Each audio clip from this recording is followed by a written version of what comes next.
안녕하세요, 독자님들. 경제용입니다. 서울경제신문 증권기사 그 핵심을 같이 한번 파헤쳐보는 시간입니다. 요즘 경제 현상들 정말 복잡하잖아요. 저희가 그 속에서 중요한 맥락들 좀 알기 쉽게 짚어드리려고 합니다.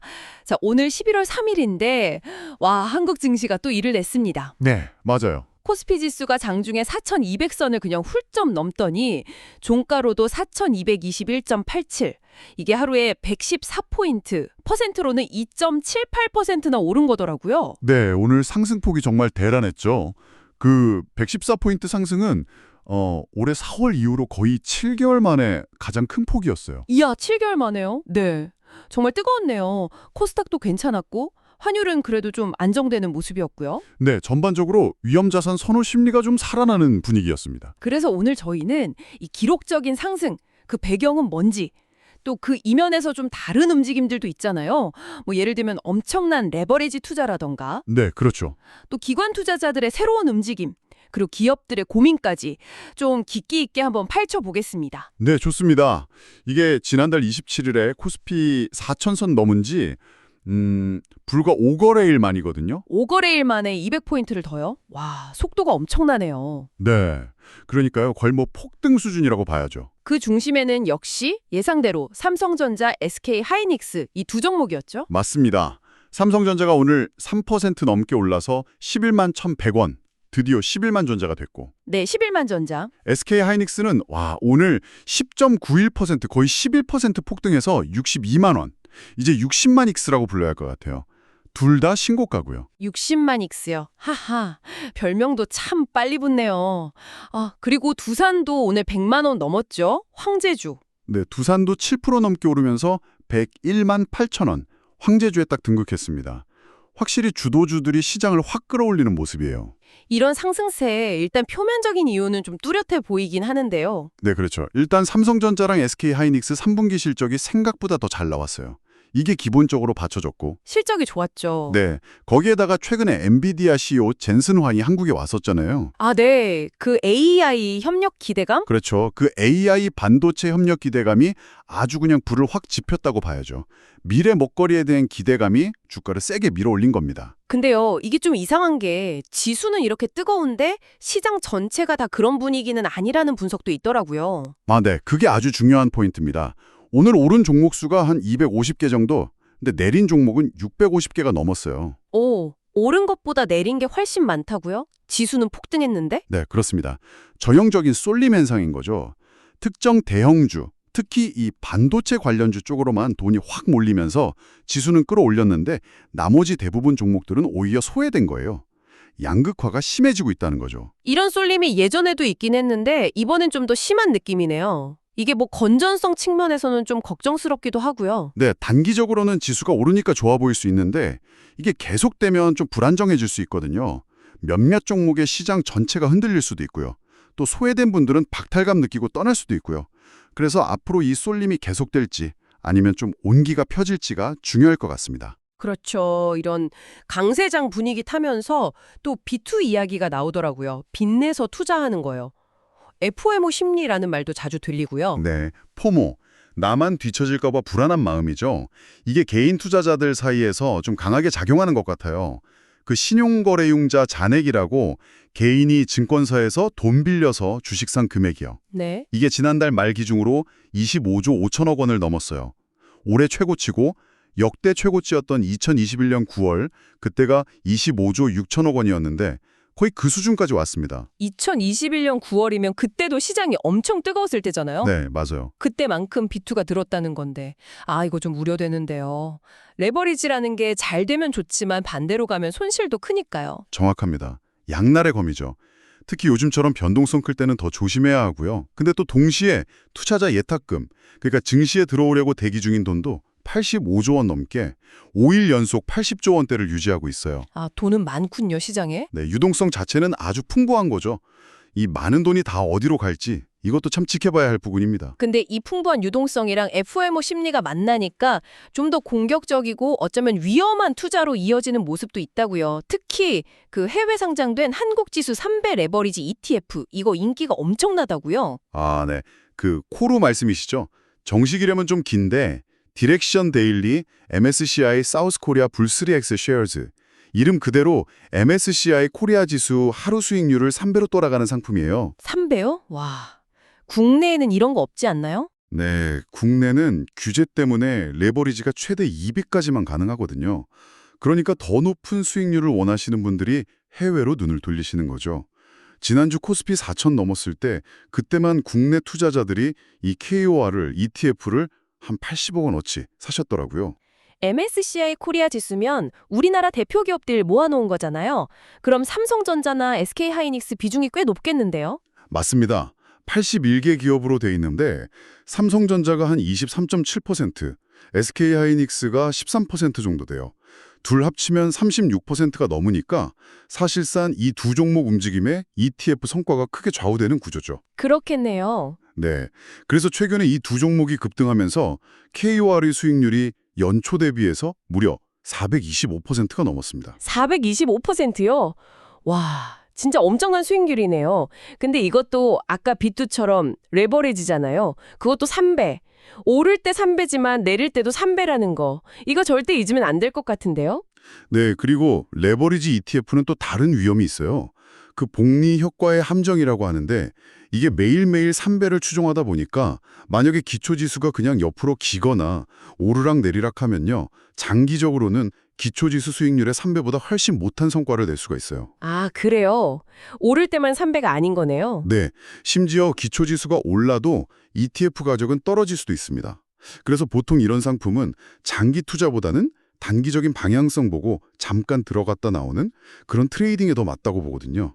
근데 지금은 워낙 강세장 분위기니까 반기 고수익 노리고 자금이 몰리는 것 같습니다. 단순히 지수 따라가는 거 말고 특정 종목, 예를 들어 삼성전자나 하이닉스 주가 움직임을 2배로 따라가는 그런 ETF도 있다면서요. 이것도 해외 상품이죠? 맞습니다.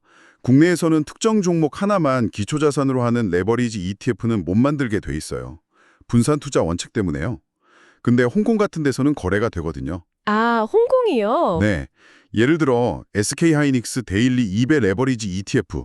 이게 상장하고 보름 만에 한 50억 원 넘게 순매수가 들어왔어요. 10월 한 달 동안 홍콩 전체 ETF 중에 순매수 2위였고요. 삼성전자 데일리 2배 레버리지 ETF도 5월에 상장했는데 지금까지 한 250만 달러 넘게 들어왔고요. 이야. 결국 국내 규제 피해서 해외로 가서라도 특정 종목에 레버리지 투자를 하려는 수요가 분명히 있다는 거네요. 그렇죠. 그런 수요가 확인되는 거죠. 개인 투자자들의 이런 과감한 움직임도 있는데 또 시장의 큰 손들, 그러니까 기관 투자자 쪽에서도 좀 주목할 만한 소식이 있어요. 미국 텍사스 시립 연금, TRS라고 하죠. 여기가 한국 시장에 투자를 한다고요. 운용 자산이 63조 원이면 엄청 큰 곳인데요. 네, TMRS의 CIO, 최고 투자 책임자인 김엽 씨가 서울경제신문이랑 단독 인터뷰를 했어요. 이분이 40세 한국계 미국인이신데 예일대 나오고 월가 거쳐서 알래스카 연구기금, 또 미국 최대 연기금인 캘퍼스에서도 일하다가 올해부터 TMRS 투자를 총괄하고 계십니다. 경력이 화려하시네요. 네, 특히 이분이 그 사모 투자, 그러니까 P나 VC 투자를 늘려서 수익률을 확 끌어올린 경험이 많다고 알려져 있어요. 그런 분이 한국 시장, 특히 PF나 VC에 처음 투자하겠다고 한 게 좀 흥미로운데요. 어떤 분야를 보고 있는 건가요? 김 CIO가 인터뷰에서 반도체, 첨단 소재, 배터리, 헬스케어, 뷰티, 디지털 콘텐츠처럼 한국이 구조적인 우위를 가진 기업에 주목한다고 했어요. 근데 단순히 산업 나열이 아니라 한국의 정밀한 기술과 깊은 창의성이 결합된 분야, 이런 표현을 썼거든요. 오, 뭔가 좀 다르네요. 네, 그러니까 TMRS가 생각하는 글로벌 투자 테마랑 한국의 강점이 딱 맞는다고 본 거죠. 그냥 잠깐 반짝하는 게 아니라 한국의 구조적인 성장 가능성에 투자하겠다는 의미로 보입니다. 투자 규모도 상당하던데요. 앞으로 5년간 150억 달러면 우리 돈으로 한 21조 원. 와, 국내 시장에 영향이 꽤 크겠어요. 그렇죠. 펀드에 출자할 때는 건당 한 5천만 달러에서 4억 달러, 기업에 직접 투자하거나 다른 데랑 같이 할 때는 건당 1천만 달러에서 2억 달러 이렇게 계획하고 있다고 하고요. 전체 자산 중에 PVC 비중 목표도 지금 13%인데 20%까지 늘릴 계획이라니까 한국 시장이 중요해질 수밖에 없죠. 벌써 하나금융 같은 국내 기업들하고도 만나서 공동투자 계획을 찾고 있다고 해요. 네, 기대가 되네요. 근데 그 김엽 CIO가 인터뷰에서 규제 예측 가능성을 되게 강조했다면서요. MBK의 홈플러스 사례까지 언급하면서요. 아, 네. 그 부분이 아주 중요합니다. 장기 투자하는 기관들한테는 정책의 일관성, 규제의 예측 가능성이 제일 중요하다고 강조했어요. MBK가 홈플러스 인수했다가 다시 팔 때 좀 어려움 겪었던 걸 예로 들면서 너무 규제가 넓거나 막 소급 적용하거나 이러면 외국인 투자자들이 좀 꺼릴 수 있다. 이렇게 지적한 거죠. 그렇죠. 예측이 가능해야 투자를 하죠. 네. 그러니까 한국이 글로벌 자금을 끌어오려면 어떤 환경을 만들어야 하는지 중요한 메시지를 던진 거라고 봅니다. 감독은 잘하되 예측 가능성은 줘야 한다는 거죠. 네. 이런 글로벌 기관의 움직임도 있고 또 국내에서는 주주들 목소리가 점점 커지는 분위기예요. 특히 행동주의 펀드 활동이 늘어날 거라는 전망이 많더라고요. 네. BCG의 김서아 파트너가 일본처럼 한국에서도 글로벌 행동주의 펀드들이 더 활발해질 거라고 봤어요. 그 배경에는 올해 2번이나 바뀐 상법이 있습니다. 핵심은 주주 권한 강화고요. 상법 개정으로 구체적으로 뭐가 달라진 건가요? 여러 가지가 있는데 중요한 것만 보면 우선 이사가 회사 이익뿐 아니라 주주의 비례적 이익도 생각해야 한다는 충실의 의무, 이게 법에 들어갈 가능성이 커졌고요. 또 감사위원 뽑을 때 대주주 의결권을 3%로 묶는 3%룰 있잖아요. 이게 좀 완화되면서 소액주주들이 뭉치면 감사위원 뽑는데 더 힘을 쓸 수 있게 됐어요. 아, 소액주주들 힘이 세진 거네요? 그렇죠. 그리고 소수주주가 추천한 이사 뽑을 때 유리한 집중투표제. 이것도 단계적으로 의무화되고 전자주총까지 의무화되면서 주주들이 훨씬 쉽게 목소리를 낼 수 있는 환경이 만들어진 거죠. 이야, 제도적으로 판이 깔린 셈이네요. 실제 사례들도 벌써 나오고 있죠. 네, 그럼요. 영국 해펀드인 펠리서 캐피탈이 LG화학한테 자회사 LG에너지솔루션 지분 일부를 주주한테 나눠주던가 팔아서 주주 가치 높이고 그 돈으로 자사주 사라고 요구하고 있어요. 심지어 이사회 바꾸라고 압박까지 하고 있고요. 와, 상담이 세게 나오네요. 네, 국내 행동주의 펀드 대표격인 얼라인 파트너스도 최근에 스틱 인베스트먼트 같은 여러 상장사에 대해서 지분 보유 목적을 단순 투자에서 경영권 영향으로 바꿨어요. 이건 이제 앞으로 뭔가 하겠다는 신호거든요. 실제로 스틱에는 자사주 13.5% 소각하라고 요구하면서 공개 캠페인 할 수도 있다고 했고요. 기업들 입장에서는 내년 주총이 진짜 긴장되겠는데요. 예전이랑 다른 싸움이 벌어질 수도 있겠어요. 맞습니다. 율촌의 문성 변호사님 말씀 들어보면 앞으로 이사 선임 관련해서 주주 제한 엄청 늘어나고 특히 소액주주들 입김세지면서 기업이 원하는 감사위원 뽑기 어려워질 수 있다고 해요. 주주대표 소송 같은 소송 위험도 커지고요. 네. 실제로 최근에 주총 전략 다루는 포럼에 상장사 관계자들 100곳 넘게 몰렸다고 할 정도로 기업들 관심이랑 격정이 크다고 합니다. 비사이드 코리아 임성철 대표님은 상법 개정으로 한국 기업의 친목 경영 문화가 끝났다 이렇게 평가하기도 했고요. 친목 경영의 종언이라 의미심장하네요. 이런 흐름 속에서 또 자사주 문제도 뜨겁잖아요. 기업들이 사들인 자기 주식, 이거 이제 의무적으로 소각해야 한다는 법 개정이 추진되면서 기업들 셈법이 복잡해졌다면서요. 네, 맞아요. 그동안 자사주가 주주 가치 높이는 목적도 있지만 사실 경영권 방어하거나 대주주 지배력 높이는 데 쓰인다는 비판이 계속 있었거든요. 그렇죠. 자사주 마법 이런 말도 있었고요. 네, 자사주를 우호적인 제3자한테 팔거나 회사 쪼갤 때 자사주의 신주 배정해서 대주주 지분 늘리는 그런 문제들이요. 그래서 이런 걸 개선하려고 자사주 사면 일정 기간 안에 소각하도록 의무화하는 상법 개정안 논의가 국회에서 지금 활발해요. 법 바뀌기 전에 미리 자사주를 다른 데 쓰려는 움직임도 있다고요. 금융당국도 가만히 보고만 있진 않은 것 같던데요. 네, 금융감독원이 지난달 20일에 자사주 담보로 발행하는 교환사채, EB라고 하죠.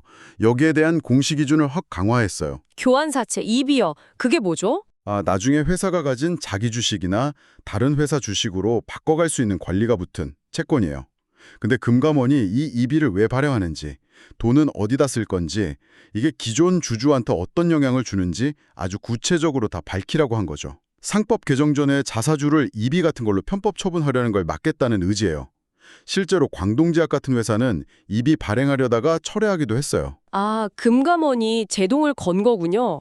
근데 그래도 EB 발행을 강행하는 회사들도 있다고요? 네, 테크윙이 933억, 테스가 157억, 바이넥스가 155억. 이런 회사들은 EB 발행을 했거나 추진 중이에요. 이 회사들은 주로 시설 투자나 R&D 자금 필요하다 이렇게 강조하면서 강화된 공시 기준 다 지켰다 이렇게 주장하고 있죠. 그러니까 법 개정 전에 자금 조달 수단으로 이비를 쓰려는 움직임이랑 당국의 규제 사이에서 약간 줄다리기가 벌어지는 모습이에요. 반대로 아예 자사주 매입을 안 하거나 하던 계약도 해지하는 좀 관망하는 회사들도 있다고요. 네, 그런 모습도 뚜렷해요.